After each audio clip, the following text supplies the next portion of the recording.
Assalamualaikum, salam sejahtera dan salam keluarga Malaysia saya ucapkan kepada semua penonton yang mengikuti program kita pada hari ini. Bersama saya Izzati Liana binti Asyari dan panel jemputan kita iaitu Pengarah Pusat Latihan Jaminan Kualiti Malaysia MQATC Puan Nora Sikin Yahya dalam program Bicara Minda Live at MQA yang disiarkan secara langsung melalui FB Live MQA. Apa khabar Puan? Sihat, terima kasih Izzati. Terima kasih kerana sudi hadir ke dalam Bicara Minda pada hari ini ya. Terima kasih jugalah kepada pihak Unit Ahli Wal Awam kerana memberi peluang kepada saya untuk mengisi slot Bicara Minda pada pagi ini. Jadi pada hari ini kita akan membicarakan sebuah topik yang cukup menarik dan berinformasi iaitu pembangunan kapasiti jaminan kualiti. Puan, sebelum kita sembang lebih mendalam, boleh ceritakan sedikit gambaran awal tentang topik yang akan kita bincangkan? Terima kasih Izzati. Sama. Tajuk yang saya pilih pada pagi ini, pembangunan kapasiti jaminan kualiti, merupakan tajuk yang sangat sinonim lah dengan fungsi utama yang saya laksanakan di MQATC, MQA Training Center. Jadi MQATC dipertanggungjawabkan untuk melaksanakan latihan kepada pelbagai pihak, termasuklah pegawai dalaman MQA, ahli panel penilai dan juga pemberi pendidikan tinggi. So dalam konteks pada pagi ini, saya akan membicarakan berkaitan dengan pembangunan kapasiti jaminan kualiti dari segi perspektif pemberi pendidikan tinggi. Sangat menarik Puan. So Puan, macam mana pembangunan kapasiti jaminan kualiti ini dilaksanakan oleh MQATC? Sebagai ekosistem jaminan kualiti pendidikan tinggi negara, dianggotai oleh Badan Jaminan Kualiti sendiri iaitu MQA, dan pemain utama dalam sektor pendidikan tinggi adalah pemberi pendidikan tinggi. Jadi kalau kita lihat dalam slide tu, saya ada kongsikan kerangka jaminan kualiti pendidikan tinggi kita sebenarnya didokong oleh Malaysian Qualification Framework itu sendiri yang menjadi asas kepada jaminan kualiti yang diamalkan di Malaysia, dan dokumen MQF itu akan diperincikan di dalam dokumen jaminan kualiti yang dibangunkan oleh MQA. Segala asasnya adalah berdasarkan MQF, dan amalan jaminan kualiti itu akan diperincikan di dalam dokumen jaminan kualiti. Dan dokumen jaminan kualiti ini perlu dipatuhilah oleh PPT, dan pematuhan ini akan disemak oleh MQA dalam proses yang kita panggil sebagai External Quality Audit dalam melaksanakan peranan External Quality Audit, dan PPT perlu memastikan internal quality sistemnya adalah mantap dan berkesan sebelum di akhir proses kepada sistem jaminan kualiti itu adalah dari segi rujukan kelayakan, maklumat-maklumat berkaitan dengan kelayakan yang telah diiktiraf oleh MQA. Jadi untuk memastikan sistem kerangka jaminan kualiti ini dapat dilaksanakan dengan berkesan, kita perlu memastikan bahawa PPT memiliki pemahaman tentang kerangka jaminan kualiti ini. Jadi kita menyediakan peluang latihan bagi memastikan mereka memiliki kemahiran dan pengetahuan kepada pegawai yang terlibat, pegawai jaminan kualiti ataupun pensyarah yang terlibat dalam urusan pengajaran dan pembelajaran, mereka juga perlu ada ilmu berkaitan dengan jaminan kualiti. Jadi inilah program pembangunan kapasiti yang kita tawarkan, iaitu untuk peluang peningkatan kemahiran ataupun pembangunan profesionalisme kepada mereka yang terlibat dalam urusan jaminan kualiti secara langsung ataupun tidak langsung. Itulah sebenarnya yang dimaksudkan dengan pembangunan kapasiti jaminan kualiti yang kita akan bincangkan pada pagi ini. Jadi difahamkan bahawa MQATC menyediakan pelbagai kemudahan latihan kepada pegawai jaminan kualiti secara berstruktur kepada semua stakeholders of MQA lah. Boleh Puan kongsikan sedikit jenis rujukan yang MQATC akan gunakan lah dalam perbincangan? Betul tu Izzati. Jadi program latihan kita ada pelbagai latihan lah berdasarkan dokumen jaminan kualiti yang dibangunkan oleh MQA. Untuk tahun 2022 ni hasrat latihan kita telah ditambah baiklah berdasarkan amanat yang baru diberi oleh Ketua Pegawai Eksekutif MQA bagi menyokong Zero Reject Initiative yang baru diperkenalkan pada tahun ini, pada tahun 2022 ni. Jadi kalau sebelum ni fokus latihan yang diberikan oleh MQATC adalah dalam bentuk taklimat sahaja, tapi pada tahun ni kita akan tambah baik lagi program latihan kita, tidak hanya tertumpu kepada hanya taklimat untuk memahami GGP sahaja, kita juga akan beri peluang kepada PPT untuk mereka mendraftkan dokumen berdasarkan pengetahuan yang mereka ada, dan kita akan tambah lagi modulnya yang mana kita beri peluang untuk dokumen tersebut dinilai oleh pegawai ataupun dinilai oleh panel penilai sebelum diterima permohonan tu secara rasmi oleh MQA. Jadi proses ni nanti akan membantu untuk dokumen tu disediakan dengan lengkap dan memastikan penilaian yang dilaksanakan oleh penilai dalam proses penilaian yang sebenar dapat dijalankan dengan lebih cepatlah dan berdasarkan tempoh piagam yang telah ditetapkan oleh MQA. Itulah yang kita akan tambah baik pada tahun 2022 ni. Okey. Kalau berdasarkan dokumen pula, semua latihan jaminan kualiti yang dibangunkan oleh MQATC adalah berdasarkan dokumen-dokumen jaminan kualiti yang telah dibangunkan oleh MQA berdasarkan kod amalan. Contohnya kalau mereka memerlukan latihan berkaitan dengan kod amalan, semua kod amalan jaminan kualiti kita ada modul latihan yang kita sediakan. Selain itu kita ada juga modul latihan yang berdasarkan berkaitan dengan MQF. Sebab MQF ni kita baru tambah baik pada tahun 2019, MQF 1.0 kepada MQF 2.0. Jadi kita ada modul latihan untuk MQF 2.0 dan kita ada juga modul latihan yang dibangunkan berdasarkan guideline to good practices, kod amalan baik, GGP, betul tu Izati. GGP ni latihan kita adalah berdasarkan area di dalam COPA. So kita ada latihan berkaitan dengan assessment of student, curriculum design and delivery, lepas tu MRTIIQ iaitu area 7 di dalam COPA. Dan kita juga ada latihan GGP berkaitan dengan APEL, micro credential. So kita ada pelbagai latihan yang kita tawarkan, yang kita bangunkan berdasarkan dokumen jaminan kualiti yang disediakan oleh MQA. Jadi sebenarnya program latihan ni akan membantu PPT untuk lebih memahami dokumen-dokumen jaminan kualiti yang telah dibangunkan oleh MQA. Jadi ini merupakan satu peluang yang perlu direbut oleh pegawai jaminan kualiti ataupun IPT-APT di luar sana.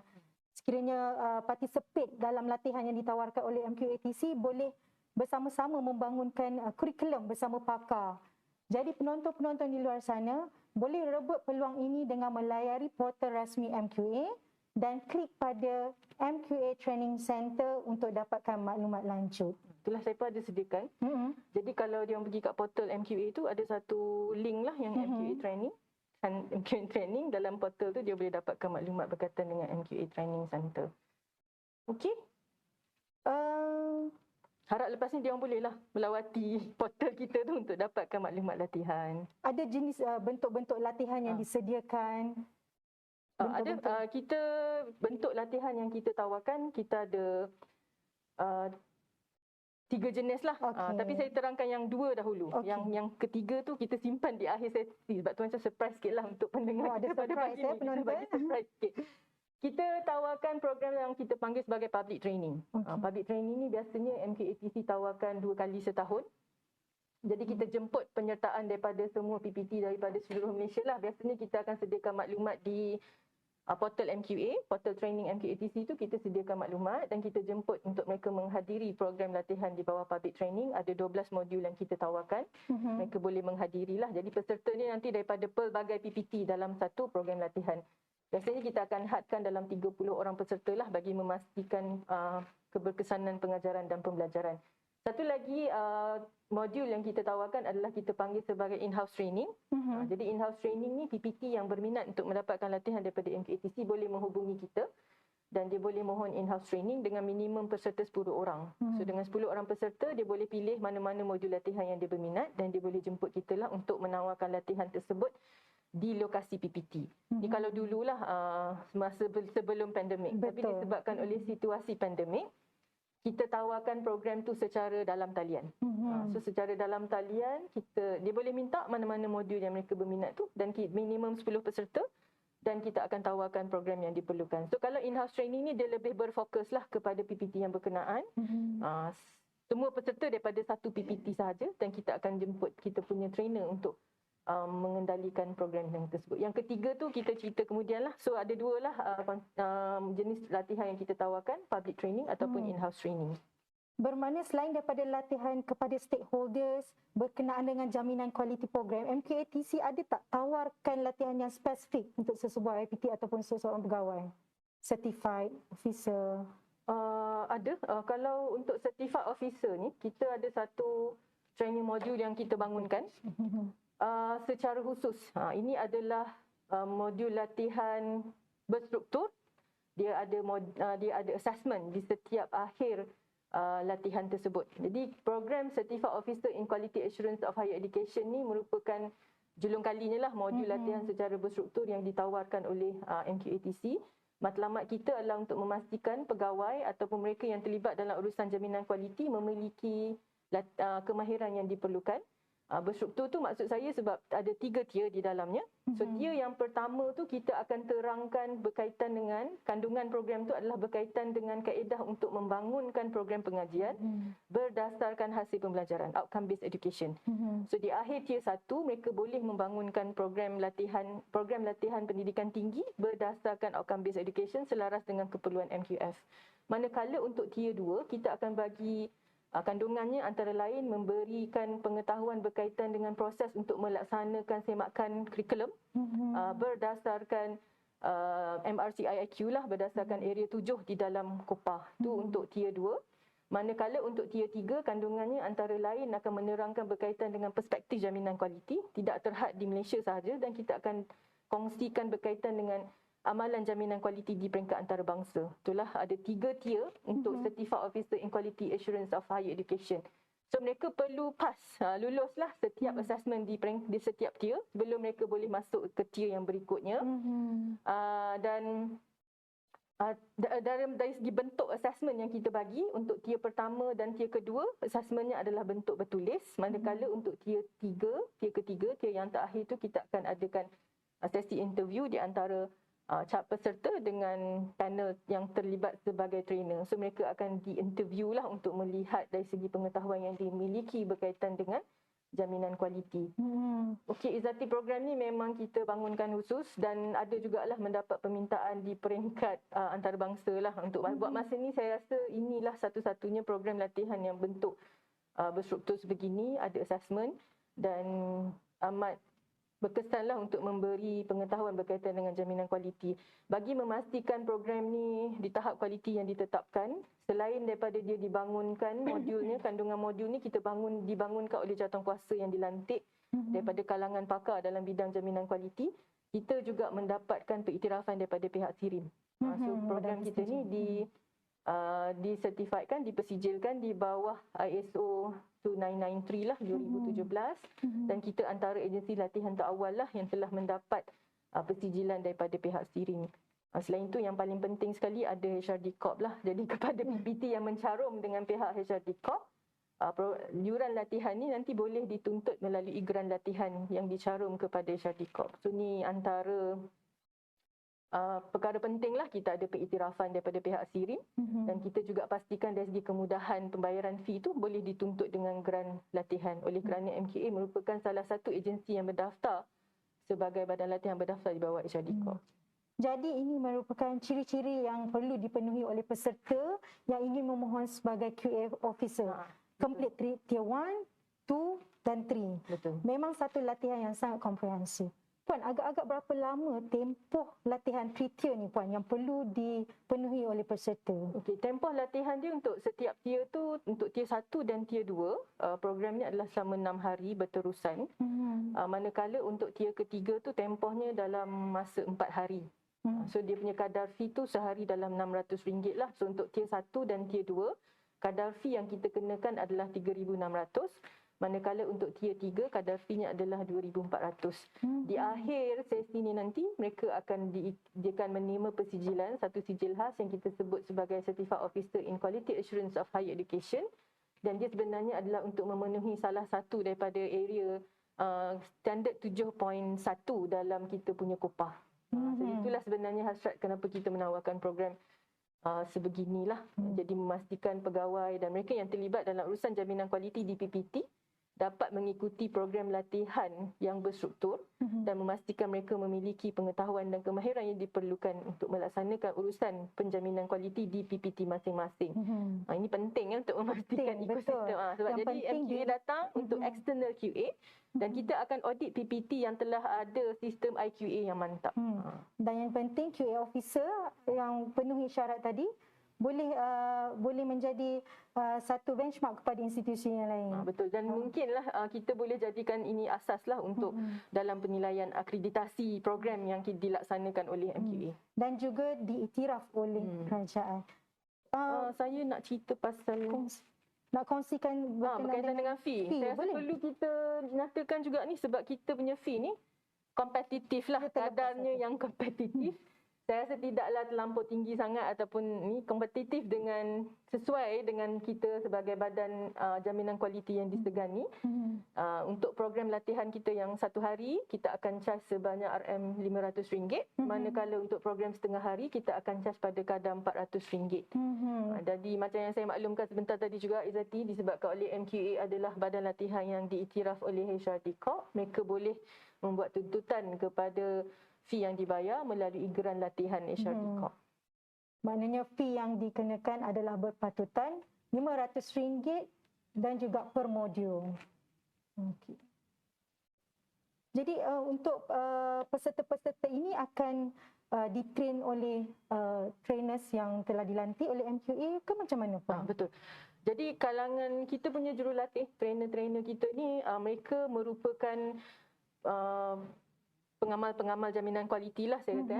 Saya juga kongsikan dekat slide tu, di antara trainer-trainer yang kita ada lah di dalam kita punya pengkalan data latihan yang kita sediakan. Antara trainer yang kita jemput adalah yang seperti saya kongsikan dalam slide ni dan banyak lagi. Mereka ni merupakan antara individu yang terlibat secara aktif lah dalam urusan jaminan kualiti. Tak perlu diperkenalkan lagi lah, mereka ni memang dah ni. Dan salah satu juga keperluan yang perlu dipenuhi oleh MQATC sebagai badan yang berdaftar di bawah HRD Corp, semua trainer kita adalah berdaftar dengan TTT. Dia mereka dipersijilkan di bawah trainer untuk memastikan tak ada isu lah nanti apabila membuat tuntutan fee dengan pihak HRD Corp. Jadi semua trainer kita berdaftar dengan di bawah persijilan TTT. Itulah salah satu kaedah untuk kita memastikan program latihan kita berkualiti. Satunya kita berdaftar dengan HRD Corp, kita ada persijilan dengan pihak SIRIM dan kita juga memastikan trainer-trainer yang kita latih ni merupakan mereka yang berkaliber dalam bidang jaminan kualiti dan bukanlah orang yang asing yang tidak dikenali. Mereka ni antara mereka yang dihormatilah dalam bidang jaminan kualiti. Antara 4 gambar yang saya kongsi tu di antara trainer yang kita sangat disegani di kalangan pakat akademik. Betul tu Izzati.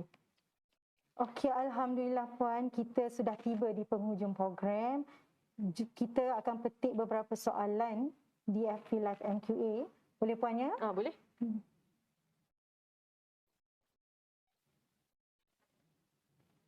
Okay, sambil-sambil Izzati tengok soalan tu, mungkin ada juga yang nak berminat berkaitan dengan certified officer tu. Memang khas kita tawarkan kepada mereka yang bertugas di PPT lah. Untuk pegawai dalaman MQA, kita ada program latihan yang berstruktur yang kita bangunkan khas untuk pegawai dalaman. Kalau pegawai dalaman tu saya rasa dia punya kandungan memadailah setakat tier 1 dan tier 2. So kita ada latihan berstruktur yang kita bangunkan untuk pegawai dalaman MQA. Ada soalan? Okey, ada soalan pertama daripada Encik Omar. Okey. Soalan dia berbunyi begini, dengan mengambil kira situasi pandemik COVID-19, sekiranya peserta telah mendaftar dan perlu dibatalkan di saat akhir ni Puan, ikut situasi semasa, adakah yuran pendaftaran akan dipulangkan? Okey. Terima kasih soalan daripada Encik Omar. Ni berkaitan dengan program yang dia dah daftar. Lepas tu dia nak mohon pembatalan di saat akhir. Betul. Buat masa ni kita tak batalkan program lah. Kalau dia ada apa-apa isu boleh bincang dengan MQATC. Kita akan teruskan juga program latihan kita walaupun pandemik. Kalau kita tak buat secara bersemuka, biasanya kita akan buat secara di dalam talian. Walau bagaimanapun saya rasa Cik Omar ni bolehlah menghubungi MQATC untuk kita tengok kes ni macam mana. Kalau dia nak tangguh juga, kita akan bincang, mungkin ada masalah peribadi dan sebagainya, kita bincang dululah. Tapi biasanya kita tak tangguhkanlah program latihan kita tetap teruskan. Cuma kaedahnya diubah daripada bersemuka kepada secara dalam talian. Dan saya percaya selaras dengan situasi pandemik, proses pembelajaran tu tetap berjalan dengan lancar. Cuma kaedah ada yang berbeza dan saya percaya proses pembelajaran dan pengajaran tu tetap kita kekalkanlah, cuma kaedah yang berbeza daripada bersemuka kepada di dalam talian. Okey Puan, kita ada soalan terakhir lah ya, lagi daripada Puan Nadia. Okey. Puan Nadia, soalan dia, boleh tak sediakan latihan apel A? Saya rasa apel C. Apel C. Apel C ke apel A tu? Apel C. Okey. Boleh Puan Nadia? Kalau nak soalan, kalau nak latihan apel A boleh, apel C pun boleh. Sebab apel A ni memang ada modul khas untuk apel A. Modul apel C pun ada. Apel A ni untuk tujuan menilah laluan kemasukan secara alternatif, manakala apel C untuk credit transfer. Jadi kita ada dua-dua modul tu. Nanti boleh kita bincang lanjutlah dengan Puan Nadia jika beliau berminat untuk mendapatkan program latihan tu. Kalau nak hadir secara public training, kita akan bagi latihannya sekiranya sesuai dengan tarikh dia boleh hadir. Jika nak mohon untuk PPT, kita boleh juga laksanakan latihan tersebut di PPT-nya dengan minimum penyertaan sebanyak 10 orang seperti yang saya terangkan semasa tadi. Jadi untuk mendapatkan okey, kita ada soalan. Ada soalan lain? tiada lagi setakat ini. Oh, tak ada lagi. Ada dua soalan je lah. Okey, maksudnya dia orang dah faham lah tu Izati. Tak apa, sekiranya perlukan maklumat lanjut, boleh layari portal rasmi MQA, klik dekat MQA TC Training Center untuk dapatkan ataupun berhubung dengan officer bertugas. Boleh emailkan juga kepada upjk.mqatc@mqa.gov.my. Diharapkan dengan perkongsian ini dapat memberi gambaran jelas kepada penonton berkenaan dengan pembangunan kapasiti jaminan kualiti. Bagi tuan-puan yang ingin menonton siaran ulangan program ini, boleh berbuat demikian di channel YouTube MQA. Sebelum itu, jangan lupa untuk follow, like dan subscribe FB Rasmi MQA dan channel YouTube MQA bagi mendapatkan segala informasi terkini berkaitan MQA terus pada anda. Terima kasih saya ucapkan kepada Puan, dan kebetulan hari ini Puan adalah Hari Wanita Sedunia. Jadi Puan ingin berikan sedikit ucapan Puan? Okey. Di kesempatan ini saya juga ingin mengambil peluang ini untuk mengucapkan selamat Hari Wanita kepada semua wanita di luar sana, dan ucapan selamat Hari Wanita khas kepada semua wanita yang mendokong urusan jaminan kualiti pendidikan tinggi di Malaysia. Selamat Hari Wanita. Selamat Hari Wanita Puan. Terima kasih. Sehingga kita berjumpa lagi. Terima kasih. Assalamualaikum.